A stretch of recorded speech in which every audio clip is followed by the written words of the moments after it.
এখন পর্যন্ত আমার দেখা বাংলাদেশের সবচেয়ে সুন্দর লেকগুলোর একটি নীলাদ্রি লেকের সামনে থেকে সবাইকে জানাচ্ছি শুভ সকাল। গতকাল হাওরে আসার পর থেকে একটু বৃষ্টির জন্য যে আক্ষেপ ছিল, সকালবেলার এই মেঘলা ওয়েদার দেখে সেই আক্ষেপ অনেকটাই কমে যায়।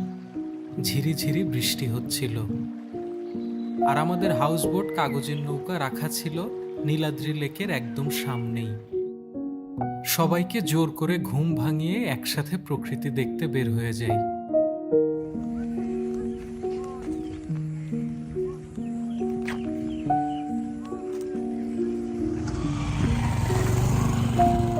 এই ভিউ আর ওয়েদার মিলে পরিবেশটাকে চমৎকার করে রেখেছিল।